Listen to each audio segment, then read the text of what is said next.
Shalom semuanya. Ya. Saya bersyukur kepada Tuhan bisa ada kembali di tengah Bapak Ibu saudara sekalian untuk menyampaikan firman Tuhan. Dan ini adalah waktu yang berharga bagi kita semua. Dan saya sungguh berdoa semoga setiap kita mengalami perjumpaan pribadi dengan Tuhan. Nah, tema saya hari ini seperti biasa adalah tema-tema yang tidak disukai oleh orang Kristen. Dan banyak orang berkata, kenapa tiap kali khotbah temanya selalu tidak populis ya gitu. Tema-tema khotbah saya itu kayak menggaruk-garuk kedagingan orang begitu. Dan beberapa orang bahkan sempat berkata begini, Pak, kita ini suka ngundang Pak Yakub di gereja ini. Tapi kalau tiap minggu saya undang Pak Yakub, saya jamin setahun gereja ini kosong katanya gitu. Karena khotbah saya bukan khotbah-khotbah yang populis, khotbah-khotbah yang tampaknya menantang kita untuk berpikir dan mengkaji ulang kekristenan kita. Nah, hari ini tema khotbah saya adalah cukup walau tak punya. Udah ketahuan ya arahnya mau kemana ya? Kita tutup dalam doa langsung Bapak Ibu saudara sekalian. Begitu melihat judulnya kita langsung tahu betapa berdosanya kita semua. Karena walaupun kita punya, kita nggak pernah merasa cukup. Punya lebih merasa kurang. Tapi hari ini kita akan belajar. Kita seharusnya merasa cukup walau tidak punya. Dan izinkan saya memulai dengan sebuah perkataan dari seorang pendeta, penulis buku, seorang pengkhotbah yang terkenal di Amerika yang bernama John Piper. John Piper pernah mengatakan begini, God is most glorified in us when we are most satisfied in Him. Yang kalau diterjemahkan kurang lebih Dirgahayu Republik Indonesia dan marilah kita sukseskan begitu kan perjuangan bangsa kita. Yang kalau diterjemahkan kurang lebih begini, saudara, Allah itu paling dimuliakan di dalam kita ketika kita paling dipuaskan di dalam Dia. Saya ulang sekali lagi, Allah itu paling dimuliakan di dalam kita ketika kita paling dipuaskan di dalam Dia. Dan ternyata saudara, ketika beberapa waktu yang lalu saya berkhotbah tentang penyembahan berhala dari Roma 1, saya mendapati salah satu inti dari penyembahan berhala adalah tidak bersyukur kepada penciptanya. Di Roma 1 dikatakan dengan jelas, orang-orang yang menyembah berhala itu adalah orang-orang yang tidak bersyukur kepada penciptanya, yang menganggap bahwa penciptanya ini nggak cukup, tidak cukup baik, tidak cukup memuaskan, sehingga dia perlu tambahan selain penciptanya. Ketika saudara berpikir bahwa Allah pada dirinya sendiri tidak cukup, sehingga saudara perlu menambah dengan yang lain, misalnya menambah dengan berkat-berkatnya, maka Allah telah dikecilkan sebagai Allah dalam tanda kutip. Tentu saja saudara tidak akan pernah mengecilkan Allah. Tetapi saudara yang gagal melihat kebesaran Allah di dalam hidup saudara. God is most glorified in us when we are most satisfied in Him. Allah itu paling dimuliakan ketika kita paling dipuaskan di dalam Dia. Ketika saudara berkata begini, Tuhan aku nggak bisa terima keadaanku ini. Maka saudara sebenarnya sedang berkata kepada Tuhan begini, Tuhan pemberianmu tidak cukup baik. Atau ketika saudara berkata begini, Tuhan kalau ikut Engkau nggak ada berkat-berkatmu, terus poinnya apa ikut Engkau? Berarti saudara sedang berkata, Tuhan itu tidak cukup untuk saudara. Dan itu adalah penyembahan berhala. Saudara menganggap berkat-berkat Tuhan sama pentingnya atau lebih pentingnya dari Tuhan sendiri. Dan kebenaran ini sangat menyakitkan bagi kedagingan kita. Apalagi kalau kita menyadari bahwa kita hidup di tengah semangat zaman yang semuanya serba konsumeris dan tidak pernah cukup dalam diri kita. Kita ini hidup di tengah semangat zaman yang tidak akan pernah puas. Coba ya kita tes ya. Kita tes begini nih. Siapa di sini yang menyadari bahwa banyak barang kita beli nggak pernah kita pakai? Siapa di sini punya alat-alat fitness dipakai cuma seminggu? Haleluya. Ada ya, ada, luar biasa. Pakainya cuma seminggu. Ada nggak sih yang pergi ke satu tempat sebetulnya tidak pengen beli, tapi ketika jalan tiba-tiba ada tulisannya merah begitu? Iya, orang Indonesia kan begitu kan, daya tariknya selalu ada tulisannya Saleh. Orang Indo itu kalau meriksa barang itu beda sama orang bule, saudara. Kalau orang bule itu ya datang gitu, baju misalnya gitu, dia pegang mesti kainnya dulu. Orang bule selalu gitu. Pegang kainnya bagus, dia kemudian coba-coba, setelah itu baru dia lihat harganya. Orang Indo tidak. Yang pertama kita pegang apa? Kain atau harganya? Siapa yang ngajari ya? Kok semua plus 62 begitu ya? Tiap kali pegang barang apa, selalu yang dipegang itu selalu harganya dulu. Bener nggak sih? Kita kadang-kadang nggak mau beli, tiba-tiba mau beli. Lihat orang lain punya, rasanya kok ada dalam hidup kita yang kurang ya kalau kita nggak punya itu. Akhirnya kita beli tuh. Padahal waktu kita beli kita nggak pernah merasa cukup. Manusia itu aneh. Manusia itu tidak pernah merasa cukup. Dan dengar saya baik-baik ya, ini kalimat yang saya ajarkan di mana-mana, saudara. Kekosongan jiwa yang hanya bisa diisi oleh pencipta, tidak mungkin bisa dipuaskan oleh ciptaan. Saya ulang sekali lagi. Kekosongan jiwa yang hanya bisa diisi oleh pencipta, tidak mungkin bisa dipuaskan oleh ciptaan. No matter what you do, saudara, untuk memenuhi semua pergumulan jiwamu, kalau bukan Tuhan sendiri yang memenuhinya, saudara tidak akan pernah merasakan kenikmatan yang sesungguhnya. Saya teringat seorang pemimpin gereja yang bernama Augustinus, Aurelius Augustinus, saudara, pada sekitar abad yang keempat, dia mengatakan kalimat begini, saudara, jiwaku tidak bisa tenang, kecuali jiwaku tenang di dalam Engkau, penciptaku. Our heart itu akan selalu restless. Walaupun saudara isi dengan popularitas, saudara isi dengan kekayaan, saudara isi dengan kenyamanan hidup, saudara isi dengan mengejar semua kepuasan-kepuasan duniawi yang sementara, jiwamu tidak akan pernah istirahat. Kecuali istirahat di dalam pencipta. Karena sekali lagi saudara, kekosongan jiwa yang hanya bisa diisi oleh pencipta, tidak mungkin bisa dipuaskan oleh ciptaan. Dan dengan mengatakan seperti itu, mari kita lihat teks kita hari ini. Teks kita hari ini ada di dalam 2 Samuel pasal yang ke-12. 2 Samuel pasal yang ke-12, dan ini tentang Daud dan Betseba. Saya akan memberikan sinopsisnya karena ayatnya panjang, tapi nanti saya akan bacakan beberapa ayatnya untuk saudara. Tapi izinkan saya cerita dulu sinopsisnya apa. Mari kita mulai dengan berkata begini. Siapa di sini yang tidak tahu perjinahan Daud dengan Betseba? Saya tanyanya siapa yang tidak tahu? Berarti semua sudah tahu. Kalau semua sudah tahu, untuk apa saya khotbah tentang itu? Kalau gitu kita ganti teksnya saja ya. Siapa yang tahu orang yang pendek naiknya ke pohon untuk melihat Yesus? Zakheus, sudah tahu. Berarti saya ganti lagi temanya apa ya? Sudah tahu semua. Nah, kita balik ke Daud dan Betseba, by the way. Kalau saya tanya kepada saudara, sebetulnya inti dosa Daud itu apa?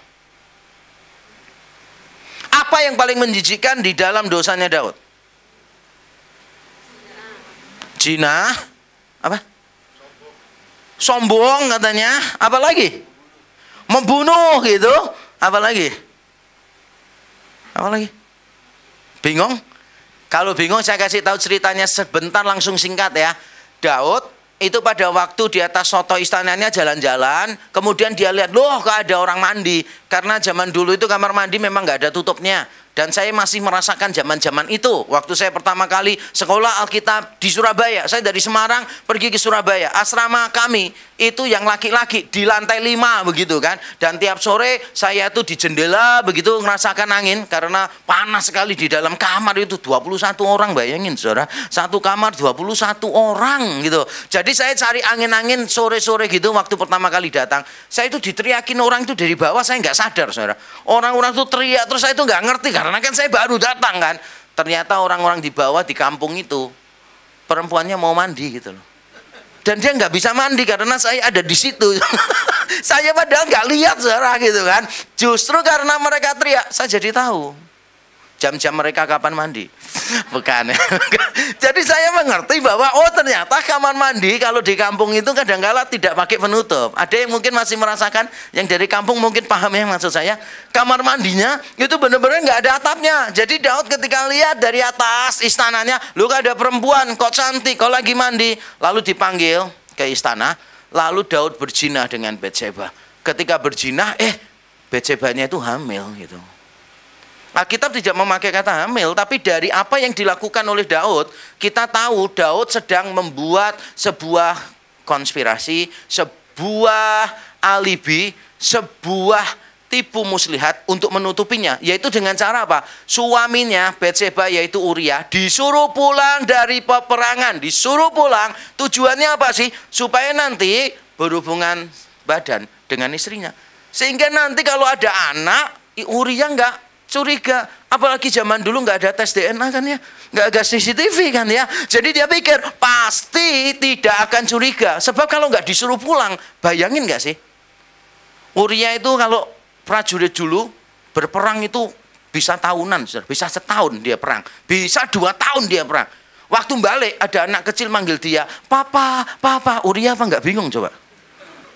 Dari mana dia nggak pernah jadi supplier, tiba-tiba dia bisa jadi owner kan begitu. Makanya Daud pinter. Suruh Uria pulang secepatnya. Suruh dia ke rumah. Ternyata Uria itu nggak mau loh saudara. Uria ngomong gini, enggak lah. Masa sih semua temanku berperang di medan peperangan, masakan aku in the house dengan istriku sendiri. Aku nggak akan in the house dengan istriku bersenang-senang dengan.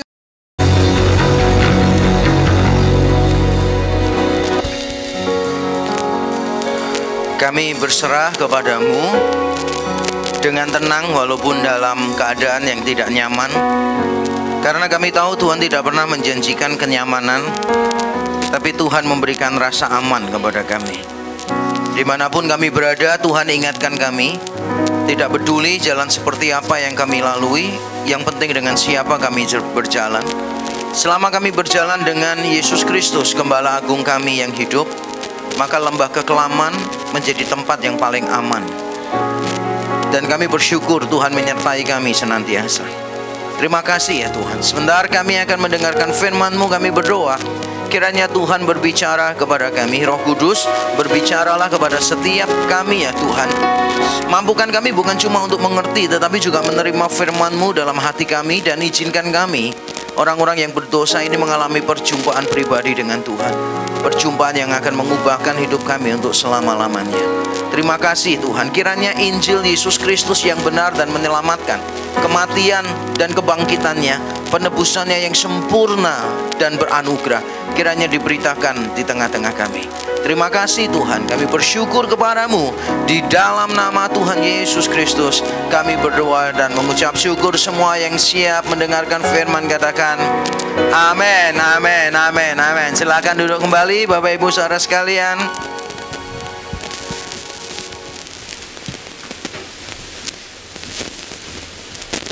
Shalom semuanya. Ya. Saya bersyukur kepada Tuhan bisa ada kembali di tengah Bapak Ibu saudara sekalian untuk menyampaikan firman Tuhan. Dan ini adalah waktu yang berharga bagi kita semua. Dan saya sungguh berdoa semoga setiap kita mengalami perjumpaan pribadi dengan Tuhan. Nah, tema saya hari ini seperti biasa adalah tema-tema yang tidak disukai oleh orang Kristen. Dan banyak orang berkata, kenapa tiap kali khotbah temanya selalu tidak populis ya gitu.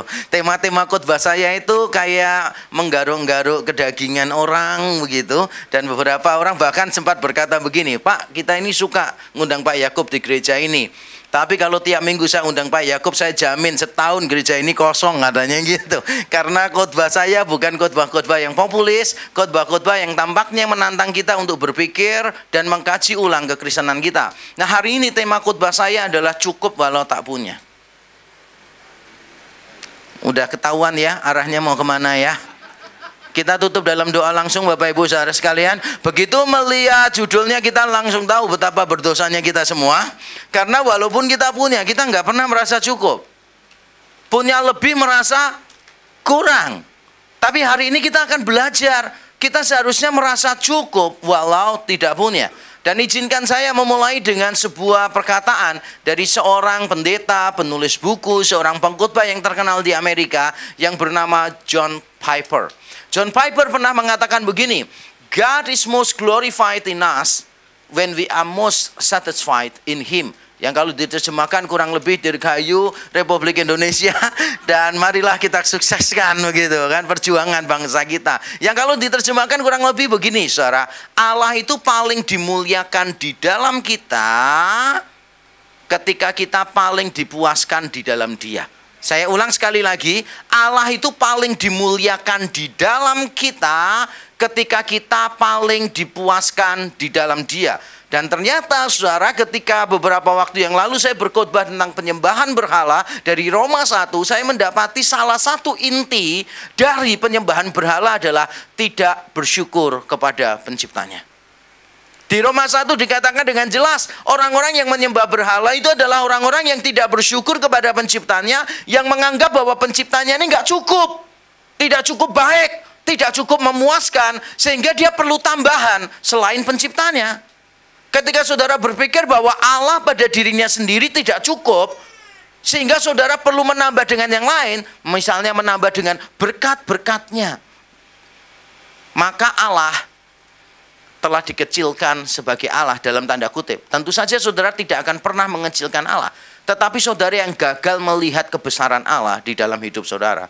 God is most glorified in us when we are most satisfied in Him. Allah itu paling dimuliakan ketika kita paling dipuaskan di dalam Dia. Ketika saudara berkata begini, Tuhan, aku nggak bisa terima keadaanku ini, maka saudara sebenarnya sedang berkata kepada Tuhan begini, Tuhan, pemberianmu tidak cukup baik.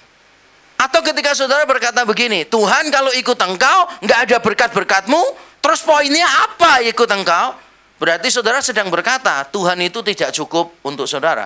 Dan itu adalah penyembahan berhala. Saudara menganggap berkat-berkat Tuhan sama pentingnya atau lebih pentingnya dari Tuhan sendiri. Dan kebenaran ini sangat menyakitkan bagi kedagingan kita. Apalagi kalau kita menyadari bahwa kita hidup di tengah semangat zaman yang semuanya serba konsumeris dan tidak pernah cukup dalam diri kita. Kita ini hidup di tengah semangat zaman yang tidak akan pernah puas. Coba ya kita tes ya. Kita tes begini nih. Siapa di sini yang menyadari bahwa banyak barang kita beli nggak pernah kita pakai? Siapa di sini punya alat-alat fitness dipakai cuma seminggu? Haleluya. Ada ya, ada, luar biasa. Pakainya cuma seminggu. Ada nggak sih yang pergi ke satu tempat sebetulnya tidak pengen beli, tapi ketika jalan tiba-tiba ada tulisannya merah begitu? Iya, orang Indonesia kan begitu kan, daya tariknya selalu ada tulisannya Saleh. Orang Indo itu kalau meriksa barang itu beda sama orang bule, saudara. Kalau orang bule itu ya datang gitu, baju misalnya gitu, dia pegang mesti kainnya dulu. Orang bule selalu gitu. Pegang kainnya, bagus, dia kemudian coba-coba, setelah itu baru dia lihat harganya. Orang Indo tidak. Yang pertama kita pegang apa? Kain atau harganya? Siapa yang ngajari ya? Kok semua plus 62 begitu ya? Tiap kali pegang barang apa, selalu yang dipegang itu selalu harganya dulu. Bener nggak sih? Kita kadang-kadang nggak mau beli, tiba-tiba mau beli. Lihat orang lain punya, rasanya kok ada dalam hidup kita yang kurang ya. Kalau kita nggak punya itu, akhirnya kita beli tuh. Padahal waktu kita beli kita nggak pernah merasa cukup. Manusia itu aneh. Manusia itu tidak pernah merasa cukup. Dan dengar saya baik-baik ya, ini kalimat yang saya ajarkan di mana-mana, saudara. Kekosongan jiwa yang hanya bisa diisi oleh pencipta tidak mungkin bisa dipuaskan oleh ciptaan. Saya ulang sekali lagi. Kekosongan jiwa yang hanya bisa diisi oleh pencipta tidak mungkin bisa dipuaskan oleh ciptaan. No matter what you do, saudara, untuk memenuhi semua pergumulan jiwamu, kalau bukan Tuhan sendiri yang memenuhinya, saudara tidak akan pernah merasakan kenikmatan yang sesungguhnya. Saya teringat seorang pemimpin gereja yang bernama Augustinus, Aurelius Augustinus, saudara, pada sekitar abad yang keempat, dia mengatakan kalimat begini, saudara, jiwaku tidak bisa tenang, kecuali jiwaku tenang di dalam Engkau, penciptaku. Our heart itu akan selalu restless. Walaupun saudara isi dengan popularitas, saudara isi dengan kekayaan, saudara isi dengan kenyamanan hidup, saudara isi dengan mengejar semua kepuasan-kepuasan duniawi yang sementara, jiwamu tidak akan pernah istirahat, kecuali istirahat di dalam pencipta. Karena sekali lagi saudara, kekosongan jiwa yang hanya bisa diisi oleh pencipta tidak mungkin bisa dipuaskan oleh ciptaan. Dan dengan mengatakan seperti itu, mari kita lihat teks kita hari ini.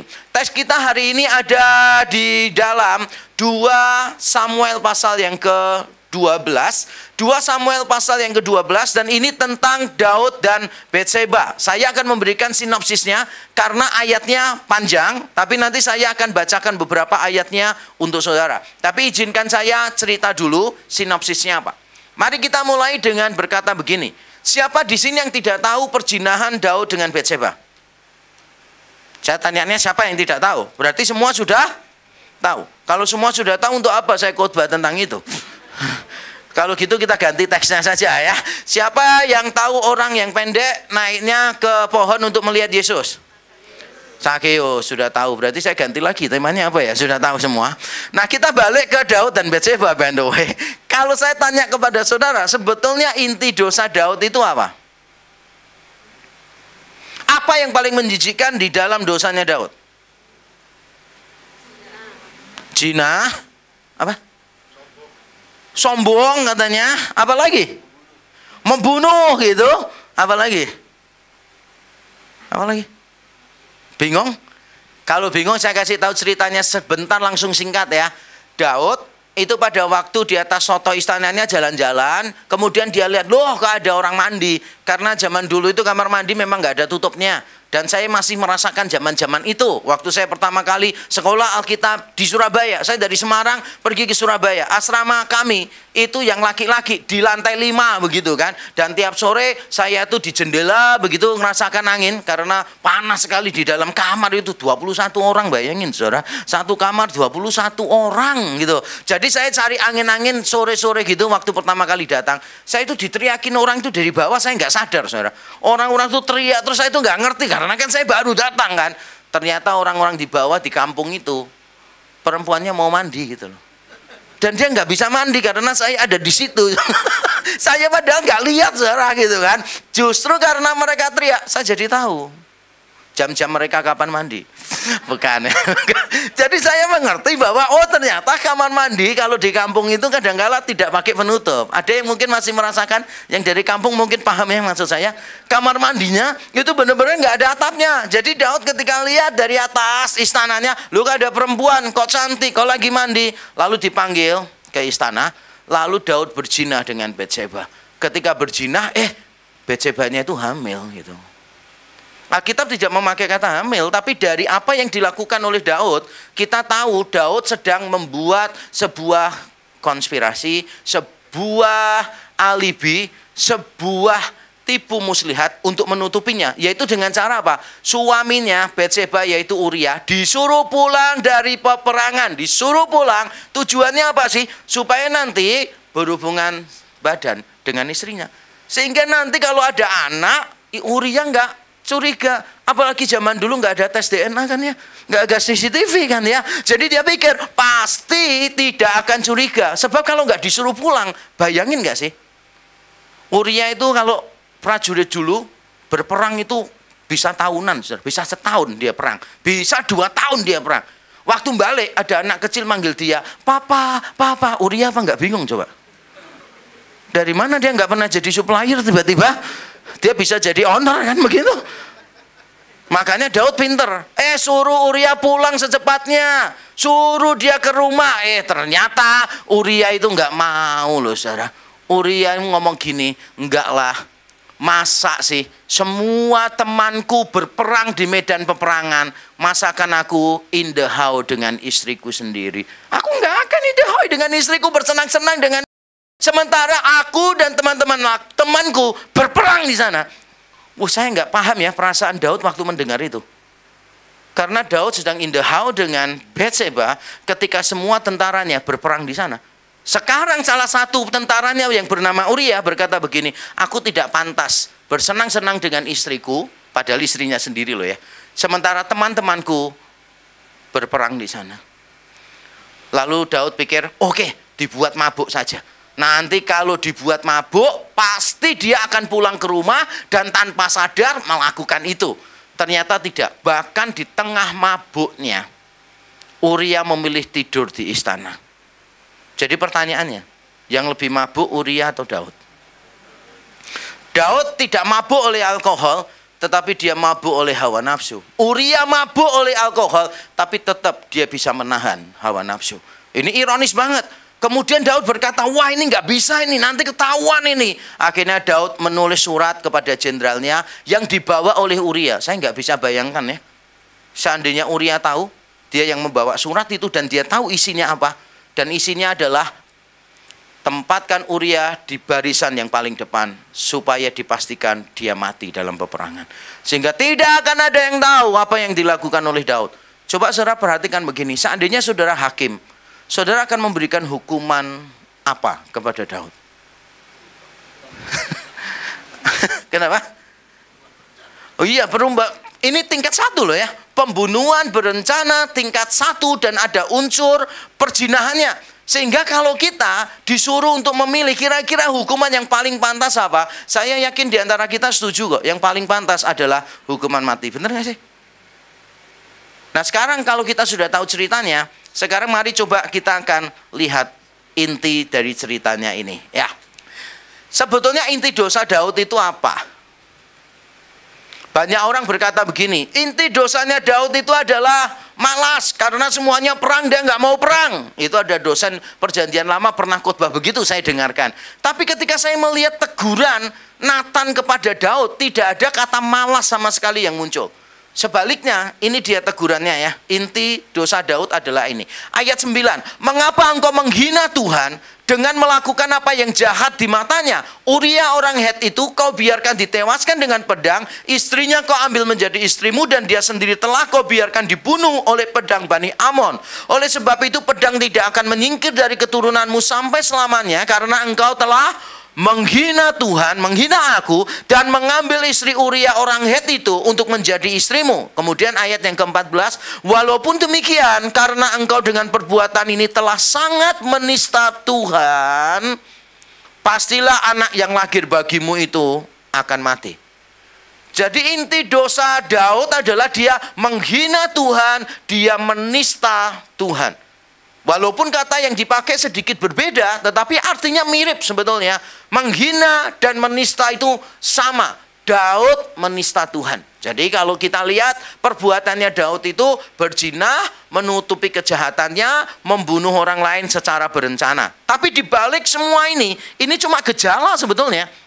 Intinya adalah Daud menghina Tuhan, menista Tuhan.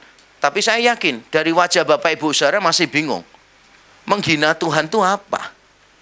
Menista Tuhan itu apa? Apakah Daud itu pernah berkata kepada Tuhan sesuatu yang buruk, menghina Tuhan? Ternyata tidak. Saudara tahu mengapa Daud dikatakan menghina Tuhan? Jawabannya adalah ini. Karena Daud merasa tidak cukup dengan berkat Tuhan. Ketika kita merasa tidak cukup dengan berkat Tuhan atas hidup kita, kita layak disebut sebagai orang yang menista Tuhan, yang menghina Tuhan. Dan sekarang tugas saya adalah membuktikan bahwa memang ini yang menjadi inti dosa Daud. Dan saya akan memberikan beberapa petunjuk di dalam teks supaya kita lihat. Mari kita lihat perumpamaan yang diberikan oleh Nathan, saudara. Di dalam ayat 1-4 perhatikan, Nathan ketika menegur Daud, dia memberikan perumpamaan begini. Tuhan mengutus Nathan kepada Daud, ia datang kepada Daud dan berkata kepadanya, ada 2 orang dalam suatu kota, yang seorang kaya, yang lain miskin. Si kaya mempunyai sangat banyak kambing domba dan lembu sapi, si miskin tidak mempunyai apa-apa selain dari seekor anak domba betina yang kecil yang dibeli dan dipeliharanya. Anak domba itu menjadi besar padanya, bersama-sama dengan anak-anaknya, makan dari suapnya dan minum dari pialanya, dan tidur di pangkuannya seperti seorang anak perempuan baginya. Pada suatu waktu orang kaya itu mendapat tamu, dan ia merasa sayang mengambil seekor dari kambing dombanya atau lembunya untuk memasaknya bagi pengembara yang datang kepadanya itu. Jadi ia mengambil anak domba betina kepunyaan si miskin itu dan memasaknya bagi orang yang datang kepadanya itu. Coba saudara perhatikan ya. Kalau cuma si A mengambil istri si B, maka perumpamaannya tidak perlu sepanjang ini. Perumpamaannya cuma pendek saja. Ada si A dan si B. Si A kedatangan tamu, si A ambil dombanya si B. Sederhana. Tapi Nathan dengan susah payah memberitahu si A ini kaya, dan kayanya seperti apa dijelaskan. Kalau orang Jawa bilang dijelentrekkan, ngerti nggak sih? Dijelaskan satu persatu, berarti itu penting. Dan yang dicuri disebutkan miskin. Bahkan bukan disebutkan begini, ini orang kaya dan ada si B. Si B-nya tidak diterangkan. Tidak loh, B-nya diterangkan, si miskin. Lalu mengapa si kaya ini mengambil dombanya si miskin? Juga dijelaskan panjang lebar di sini. Karena si kaya merasa apa? Sayang, merasa eman. Kalau orang Jawa bilang begitu, sayang nanti tak ambilkan kurang satu. Padahal punya banyak loh ya. Ngambil nanti kan kurang satu. Lebih baik ngambil punyanya orang lain. Dengan kata lain, saudara, inti dosanya Daud adalah walaupun dia punya banyak, dia tidak pernah merasa cukup dengan berkat Tuhan. Kalau saudara tidak pernah merasa cukup dengan berkat Tuhan, selalu merasa kurang, dan kurang, maka saudara sedang menista Tuhan, sedang menghina Tuhan. Seolah-olah saudara mau berkata kepada Tuhan, Tuhan kamu tuh nggak pecus pelihara hidupku. Padahal yang salah bukan Tuhan. Yang salah adalah gaya hidupmu. Bukan pemelihara hidupmu. Ada berapa banyak orang kena pinjol, saudara? Hanya gara-gara ngikuti gaya hidupnya orang lain. Ini saya bicara bukan jemaat loh. Saya bicara hamba-hamba Tuhan yang saya kenal di beberapa gereja. Saya diberitahu kenal si A ini ya. Iya, waduh dia kena urusan pinjol. Kenapa? Tahu saudara, gara-garanya apa sih? Anaknya ulang tahun gitu kan. Misalnya ulang tahun umur 5 gitu. Dia merasa kayak harus dirayakan nih anak ulang tahun umur 5 nih. Nanti dia sedih soalnya teman-temannya ulang tahun gitu kan. Dia nggak ngerti teman-temannya itu punya duit. Dia nggak punya duit. Lalu akhirnya dia pinjam hanya untuk ulang tahunin anaknya. Coba saudara pikir. Merayakan ulang tahun anak itu kebutuhan atau keinginan? Keinginan, saudara, nggak perlu rayakan juga nggak apa-apa kok. Seumur hidup saya juga waktu kecil ya, seingat saya dirayakan cuma sekali kok. Tapi ya nggak apa-apa kok, ya kan? Nggak mengubah apa-apa di dalam hidup saya. Kenapa harus dirayakan? Dan kalaupun saudara merayakan, kenapa merayakannya harus besar-besaran? Kenapa harus pesta? Anak saya waktu usia 12 tahun bahkan saya ngajak anak saya gini, Papa nanti panggilkan 12 gelandangan. Nanti makan di restoran, di warung yang sederhana di pinggir jalan. Nanti kita panggil badut, kita panggil pesulap yang gratis juga temannya kita. Supaya kamu tuh bisa memberkati orang-orang gelandangan. Dan sungguh, yang datang cuma 12 orang karena anak saya 12 tahun. Dan yang membayar biaya di warung itu, anak saya. Saya ajarkan anak saya begitu, saudara. Karena merayakan ulang tahun tidak harus besar-besaran. Sampai hutang begitu kan. Saya nggak habis pikir kenapa banyak orang Kristen pola hidupnya salah lalu menyalah-nyalahkan Tuhan begitu. Yang perlu diubah tuh hati kita. Ada orang Kristen yang berhalanya penerimaan gitu. Nanti kalau nggak begini nggak bisa diterima oleh yang lain. Makanya maksakan diri pakai baju merek tertentu gitu kan. Supaya apa? Supaya dihargai orang lain.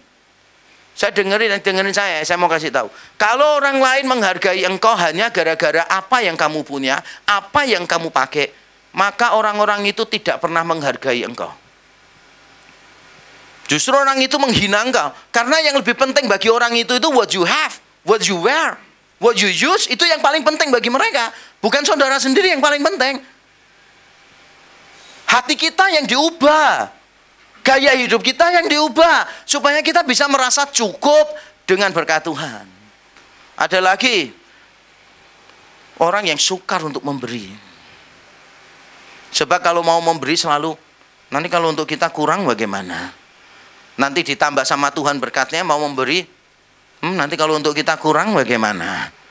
Selalu hidup dalam kekurangan. Pertama memang sungguh-sungguh kekurangan. Ini kalau saya kasih nanti kekurangan kita nggak bisa makan bagaimana? Lama-lama diberkati Tuhan ya, tetap kekurangan.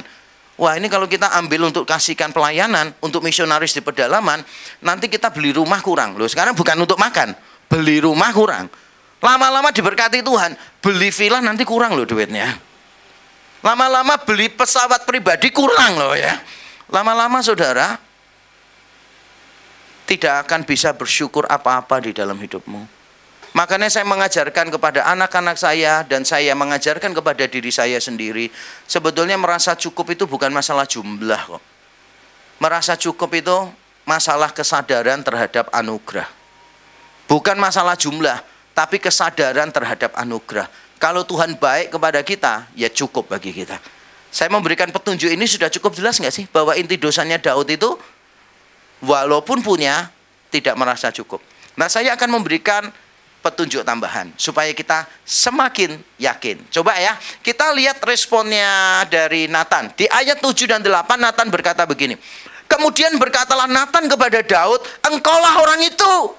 Beginilah firman Tuhan Allah Israel. Akulah yang mengurapi engkau menjadi raja atas Israel. Dan akulah yang melepaskan engkau dari tangan Saul. Perhatikan ya, ayat 8 ini menarik saudara. Telah kuberikan isi rumah tuanmu kepadamu. Dan istri-istri tuanmu ke dalam pangkuanmu.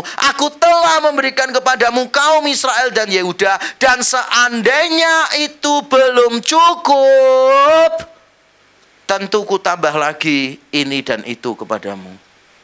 Berarti di mata Tuhan yang diberikan Tuhan kepada Daud sudah cukup nggak sih? Tapi Daud nggak pernah merasa cukup.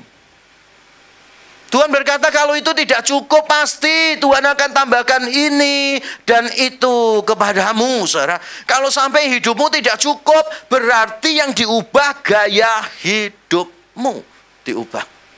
Bahkan hamba-hamba Tuhan pun juga begitu, saudara. Makanya saya sering menyindir ya hamba-hamba Tuhan, teman-teman saya sendiri. Ada yang pakai sabuk mereknya H itu. Tahu ya yang saya maksud ya. Tulisannya H gitu kan. Itu sabuknya 70 juta. Itu ada, saudara, beberapa hamba Tuhan itu malah di khotbahnya langsung ngomong, saudara. Puji Tuhan, saya dari dulu kepengen punya sabuk ini. Ternyata Tuhan berkati saya bisa punya sabuk ini. Wah, mereknya aja bangga. Dia nggak sadar, itu produk keluarga saya, Yakub Tri Handoko. Saya aja biasa aja kok, saudara, pakai begitu kan. Ada loh hamba Tuhan, itu yang cerita, saudara, di depan orang lain itu cerita begini. Saudara saya ini ya, hamba Tuhan 3M. Tahu hamba Tuhan 3M? Dia pamer. Jam tangannya dia 1,5 Rolex, bro. Terus dia bilang jasnya dia berapa ratus juta. Celana panjangnya dia dengan kemejanya berapa puluh juta. Cincinnya dia berapa ratus juta. Dia ceritain semua dan dia bilang, saya ini hamba Tuhan 3M. Dan waktu saya dengar ceritanya, saya yakin hamba Tuhan itu waktu khotbah tidak pakai celana dalam. Karena dia tidak menyebutkan harga celana dalamnya. Ngerti nggak sih? Dia sebutkan semuanya. Dari sepatu semuanya yang dia pakai. Itu sebutkan harganya. Terus dia nggak nyebutkan celana dalamnya. Kesimpulannya apa? Nggak pakai. Bukan ya, pasti pakai lah. Cuma yang harganya 10.000 dapat 10 itu loh, saudara. Yang sekali dipakai terus melar-melar itu ya. Terus nggak bisa dipakai lagi ya kan. Selain untuk ngikat sesuatu ya. Yang bukan ekonomi lemah nggak bisa paham nih guruan kayak begini. Daud itu sudah dikasih Tuhan macam-macam, saudara, merasanya nggak cukup. Nah, pertanyaan saya untuk saudara itu begini loh, saudara. Saudara itu sudah puas nggak sih sama Tuhan? Dengan Tuhan saja itu sudah puas, nggak perlu ditambah berkat-berkatnya, nggak perlu ditambah ini itu. Benar-benar saudara puasnya itu dengan Tuhan, bukan dengan berkat-berkatnya. Kalau saudara baru puas kalau Tuhannya itu ditambah berkat-berkatnya, maka saudara menyembah berhala. Kenapa? Karena saudara memandang berkat-berkat Tuhan sama pentingnya dengan Tuhan. Dan Daud ditegur oleh Nathan, dan Daud bertobat. Nah, sekarang saya jelaskan bentuk pertobatannya Daud, saudara. Biasanya orang melihat bentuk pertobatannya Daud itu cuma separuh jalan. Makanya cerita ini menjadi too casual bagi kita. Menjadi terlalu biasa, kita tidak kagum dengan cerita ini. Nah, sekarang saya terangkan bentuk pertobatan Daud seperti apa. Nah, bentuk pertobatannya tentu saja yang pertama adalah mengaku dosa-dosanya. Kalau saudara bertobat, saudara mengaku di hadapan Tuhan. Saya bacakan ayat 13. Lalu berkatalah Daud kepada Nathan, aku sudah berdosa kepada Tuhan. Dan Nathan berkata kepada Daud, Tuhan telah menjauhkan dosamu itu, engkau tidak akan mati. Daud merasa berdosa, paling berdosa itu di hadapan Tuhan. Dan mungkin saudara berkata begini, ini kok sederhana banget ya. Salah, minta ampun. Tapi kalau saudara membandingkan Daud dengan Saul di 1 Samuel 15, saudara akan tahu apa yang dilakukan Daud ini sebetulnya sudah cukup baik. Kenapa? Saul ketika ditegur oleh Samuel, Saul memberikan pembelaan, gak mau ngakui salah. Saul itu gak mau mengakui salah. Daud begitu dikasih tahu, engkau orang itu Daud. Daud tidak peduli dengan jabatannya, dia tidak peduli dengan gengsinya, dia tidak peduli dengan kedudukannya yang tinggi. Daud berkata, aku telah berdosa di hadapan Tuhan. Kalau Saul tidak loh. Saul memberikan alasan, dalih, sampai terakhir Saul berkata kepada Samuel begini, walaupun aku berdosa, tunjukkan hormatmu kepadaku. Saul itu terlalu sombong untuk mengakui dosanya. Daud tidak. Daud mengakui dia berdosa di hadapan Nathan. Padahal dia raja loh, saudara. Tidak mudah saudara mengakui bersalah kepada orang yang lebih rendah dari saudara.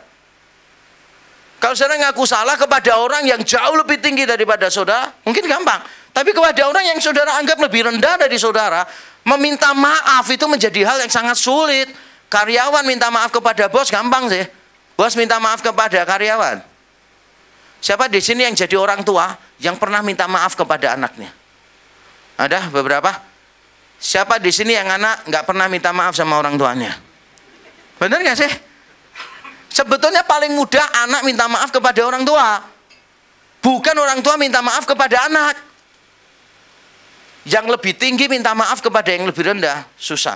Daud langsung, tidak pakai pembelaan diri. Daud salah, ya salah. Ada berapa banyak di antara kita, walaupun ngaku salah, tapi mesti cari teman lain yang lebih salah. Saya ingat pada waktu saya jadi pimpinan di sebuah STT, itu ada 2 mahasiswa, satu mahasiswi yang melakukan kesalahan, gitu. Melakukan kesalahannya apa?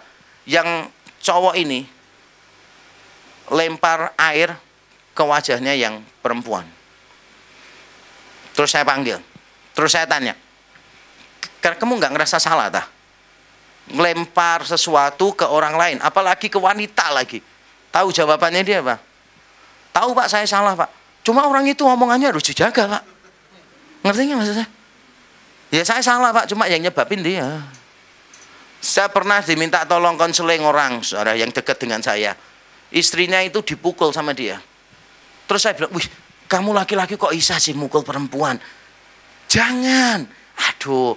Kamu lagi jangan pernah memukul perempuan. Kamu nggak ngerti tak kamu salah. Terus tahu jawabannya dia gini. Aku nggak salah, dia yang minta. Saya sampai kaget. Apa maksudnya? Istriku yang minta. Aku sudah ngomong sama dia. Diam, jangan ngomong. Dia ngomong terus. Aku sudah ngomong sama dia. Kamu ngomong lagi, tak pukul. Dia ngomong, coba pukul. Dia minta. Dan berlaku ayat, mintalah maka kamu akan diberi. Bahkan diberi berlipat kali ganda, gitu kan. Nggak rasa salah. Mukul istri nggak rasa salah. Terus selingkuh, tanya, loh kamu tuh kok selingkuh sih? Nggak rasa salah tak? Iya lumayan sih. Cuma bagaimana aku nggak selingkuh kalau punya istri seperti ini? Saudara dengan baik-baik ya. Untuk setiap perselingkuhan, korban itu jangan disalahkan. Yang salah itu selalu pelakunya. Paham nggak sih? Nggak peduli misalnya begini, ya bagaimana saya nggak selingkuh? Istri saya kurang cantik. Saudara itu pasti naif sih. Banyak orang yang selingkuh istrinya cantik. Perselingkuhan itu bukan masalah istri seperti apa yang kita miliki. Perselingkuhan itu terjadi karena betapa buruknya kita sendiri. Jangan nyalahkan orang lain, saudara. Bagaimana saya nggak selingkuh? Dia loh menarik sekali, dia yang menggoda aku. Terus kata kuncinya laki-laki apa? Mana ada kucing dikasih ikan asin tidak mau makan. Itu naif sih. Saudara pernah tahu kucing yang kenyang? Pernah tahu kucing yang kenyang nggak? Dikasih makan diambil nggak? Enggak kan? Yang salah itu tidak pernah ikan asinnya. Yang salah kucingnya karena nggak pernah merasa puas. Paham nggak sih?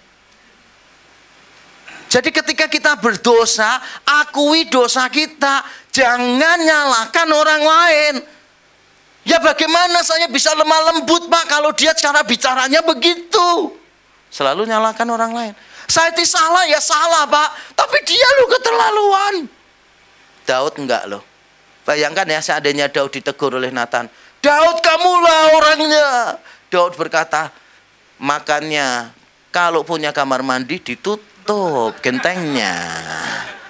Sudah tahu dekat dengan istana gitu kan. Apalagi kalau Daud ngomong gini, makanya yang salah itu Batseba. Kenapa jadi orang terlalu cantik? Loh, salah lagi deh. Paham nggak sih? Tapi Daud enggak loh. Daud langsung ngakui semua kesalahannya.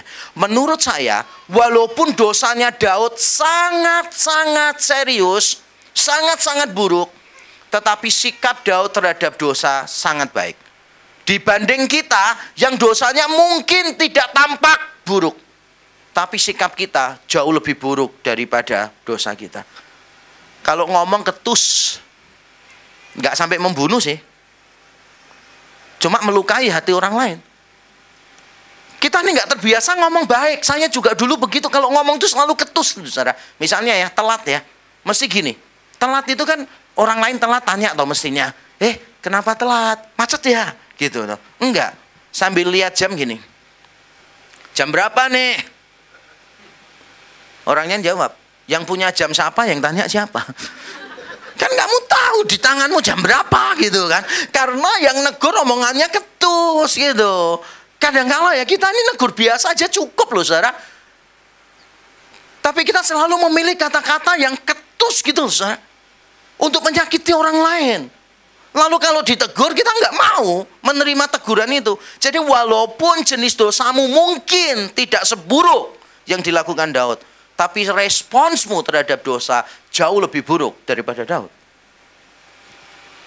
Diomongin kalau ngomong sama orang, jangan ketus ya. Kalau ngomong sama anak, nggak usah pakai kata GBLK, ya kan gitu kan. Nanti kalau sampai ada orang diajak ngomong, kita ngomong A, dia jawabnya B, langsung keluar kata kuncinya. Kalimat ayat mas kita. Joko sembung bawa golok, tidak nyambung tit. Ngerti gak sih? Kenapa sih kita harus ngomong begitu? Tapi nanti kalau dikasih tahu, responnya sangat buruk. Daud ini dosanya sangat buruk, tapi responnya sangat baik. Dan saya yakin di mata Tuhan, Tuhan lebih bersuka cita melihat orang yang dosanya sangat buruk, tapi memberikan respons terhadap dosanya dengan sangat baik, daripada sebaliknya. Jadi bukti pertobatan kita adalah mengaku dosa tanpa memberi alasan apapun. Selama saudara masih memberikan dalih, excuse dan sebagainya, berarti you don't truly admit your sins. Kalau saudara itu benar-benar mengakui dosamu, saudara nggak akan beri dalih yang lain. Ya sudah, Lord, it is between me and you. I make a mistake. Saya melakukan kesalahan. Forgive me. Udah cukup. Nggak usah nyalahkan orang lain. Setuju? Bentuk pertobatan yang kedua menurut saya lebih keren sih. Bukan cuma Daud mengaku dosanya di hadapan Tuhan, tapi lihat ya ayat yang ke-19 dan 20. Ketika Daud melihat bahwa pegawai-pegawainya berbisik-bisik, mengertilah ia bahwa anak itu sudah mati. Lalu Daud bertanya kepada pegawai-pegawainya, sudah matikah anak itu? Jawab mereka, sudah. Lalu Daud bangun dari lantai, ia mandi dan berurap dan bertukar pakaian. Ia masuk ke dalam rumah Tuhan dan sujud menyembah. Sesudah itu pulanglah ia ke rumahnya dan atas permintaannya dihidangkan kepadanya roti, lalu ia makan. Wah, ini indah banget. Jadi pada waktu Nathan berkata begini, Daud, dosamu diampuni, engkau tidak akan mati, tapi anak hasil perzinahanmu tetap harus mati. Daud mengaku dosanya, tapi dia masih belum siap dengan konsekuensinya. Anaknya mati hasil perzinahan. Yang dilakukan Daud apa? Dia puasa, dia tidurnya di lantai, pakai kain kabung, disuruh makan dia tidak mau. Wah, sampai pegawainya itu bingung. Wah, ini jangan-jangan Daud ini nanti gila karena dia menunggu kematian anaknya. Anaknya kan sakit keras tuh. Daud minta sama Tuhan, Tuhan sembuhkan anakku, Tuhan sembuhkan anakku. Saya bisa paham, mungkin Daud akan berkata, Tuhan itu bukan salahnya anakku, itu salahku, tolong sembuhkan anakku, tolong sembuhkan anakku. Puasa berhari-hari, lalu anaknya mati. Pegawainya bingung mau cerita sama Daud. Pegawainya bisik-bisik gini, anaknya sakit aja dia kayak gitu. Kalau anaknya mati, jangan-jangan dia mencelakakan dirinya. Bunuh diri maksudnya. Tapi ternyata Daud dengar bisikan-bisikan itu, dan Daud tanya, sudah matikah anak itu? Pegawainya bilang, sudah Tuan. Yang dilakukan Daud apa? Dia mandi, ganti pakaian, pergi ke rumah Tuhan. Dia memuji Tuhan, bersyukur kepada Tuhan. Sampai pegawai-pegawainya bingung. Bunuh diri sih enggak, gendeng iya ini. Pegawainya sampai bingung loh. Bagaimana bisa ini? Di mata orang lain itu seperti orang gila. Anaknya sakit dibela-belain begitu. Anaknya mati malah berurap, pakai parfum, pakai minyak, ganti baju, saudara, pergi ke rumah Tuhan, memuji Tuhan, bersyukur kepada Tuhan. Tapi justru disinilah pertobatan Daud. Pertobatan Daud bukan cuma dia mengakui dosanya tanpa membela diri, tetapi yang kedua adalah Daud merasa cukup walaupun tidak diberi apa-apa. Sebelumnya tidak pernah merasa cukup walau diberi banyak. Sekarang Daud sampai pada satu titik, walaupun Tuhan tidak memberi apa yang dia minta, Daud merasa cukup dengan Tuhan. Dan itu pertobatan yang sejati, saudara. Pertobatan yang sejati bukan cuma di mulut, setuju? Bukan cuma kita berkata, Tuhan aku salah. Bukan cuma itu, saudara. Tapi pertobatan yang sejati itu terlihat dari luar pertobatannya. Terlihat dari luar. Dari orang yang tidak pernah merasa cukup dengan berkat Tuhan. Sekarang walaupun tidak dapat apa-apa dari Tuhan, dia bisa berkata, Tuhan engkau cukup bagiku. Makanya dia memuji Tuhan. Bersyukur ketika tidak mendapat apa-apa dari Tuhan. Saya coba tanya kepada saudara ya. Pernah nggak sih saudara bersyukur ketika nggak dapat sesuatu dari Tuhan? Biasanya ketika kita minta Tuhan nggak kasih, kita marah, bener nggak sih? Kita berpikir yang tidak-tidak, Tuhan nggak peduli, percuma doa sama Tuhan. Tuhan pasti punya maksud yang jahat kepada kita. Kita lupa bahwa di tengah kita tidak diberi pun, seharusnya kita merasa cukup dengan Tuhan. Anaknya benar-benar mati. Tapi apakah ini the end of the story? Kalau ini the end of the story, maka yang saudara lihat hebat, sebetulnya Daud mungkin. Tapi tidak. Yang hebat di sini bukan Daud. Yang hebat di sini adalah Tuhan. Kenapa Tuhan hebat? Karena kalau saudara ngikutin ya, kesalahannya Daud itu seharusnya hukumannya mati. Waktu Nathan bertanya, A mencuri dombanya B, apa yang harus dilakukan Daud? Daud berkata begini, orang itu harus dihukum mati. Dan Nathan bilang, kamulah orang itu. Tapi tadi Nathan berkata apa ketika Daud minta ampun sama Tuhan? Nathan berkata begini, dosamu diampuni dan engkau tidak akan mati. Itu kebaikan Tuhan sih. Kalau Tuhan hukum Daud langsung mati, kita semua nggak keberatan kok, bener nggak sih? Kita akan berkata sudah selayaknya, sudah sepantasnya dihukum mati itu Daud kayak begitu. Tapi Tuhan menunjukkan kebaikannya, yang seharusnya mati tidak mati. Kita yang seharusnya mati di dalam dosa, maut menjadi hukuman kekal untuk kita. Tapi Tuhan ampuni kita. Dia mati di kayu salib untuk menggantikan kita. Sehingga dia bisa berkata begini, akui dosamu dan engkau tidak akan mati. Karena Tuhan baik kepada kita. Tapi tahu you know what? Tuhan itu nggak sampai di situ kebaikannya. Itu yang membuat saya itu kagum dengan Tuhan, kagum dengan Alkitab. Karena kebaikan Tuhan itu bukan cuma ketika Tuhan berkata begini, Daud dosamu diampuni, engkau tidak akan mati. Bukan di situ. Tapi ini dia ending dari cerita kita. Endingnya ada di dalam ayat 24 dan 25. Kemudian Daud menghibur hati Batseba istrinya. Ia menghampiri perempuan itu dan tidur dengan dia. Dan perempuan itu melahirkan seorang anak laki-laki. Lalu Daud memberi nama Salomo kepada anak itu. Tuhan mengasihi anak ini. Dan dengan perantaraan Nabi Nathan, ia menyuruh menamakan anak itu Yedija dalam bahasa Ibrani, yang artinya oleh karena Tuhan, pemberian Tuhan, karena yang dikasihi oleh Tuhan. Saudara, Tuhan itu bukan cuma berkata begini, Daud, kamu minta ampun, dosamu diampuni, kamu tidak akan mati. Nggak berhenti sampai situ loh. Tuhan ngomong gini, Daud, anak yang ini tetap mati. Tapi aku ganti kamu anak yang lebih baik. Yang lebih aku kasihi. Kalau Tuhan membuat Betseba mandul, itu sudah sepantasnya. Membuat Betseba mandul, Daud mati, sudah sepantasnya. Tapi Tuhan ternyata tidak berhenti hanya memberikan pengampunan. Tetapi juga Tuhan memulihkan menjadi lebih baik. Saudara, saya percaya apapun kesalahan yang kita lakukan, setiap kita pernah melakukan kesalahan yang serius. Kalau saya selalu memakai istilah, we know the evil within us. Kita tahu kejahatan-kejahatan di dalam diri kita yang paling dalam, saudara. Kalau boleh kita membuka semua kesalahan kita nggak akan bisa menyelesaikan cerita kita. Kenapa? Terlalu banyak dan beberapa terlalu menjijikkan untuk diceritakan. Pernah nggak momen-momen saudara melihat di cermin dan saudara jijik dengan diri sendiri? Mungkin karena engkau telah mengambil keputusan yang keliru. Engkau telah mengambil tindakan yang sangat bodoh di dalam hidupmu. Mungkin kita berkata, Tuhan, aku sudah menuai semua dari konsekuensi dosaku. Tuhan ampuni engkau kalau engkau datang kepada Tuhan. Tapi Tuhan tidak akan berhenti sampai di situ saja. Tuhan akan memulihkan keadaan kita menjadi keadaan yang lebih baik. Mungkin sekarang saudara datang dan sedang menghadapi hukuman karena kesalahan saudara.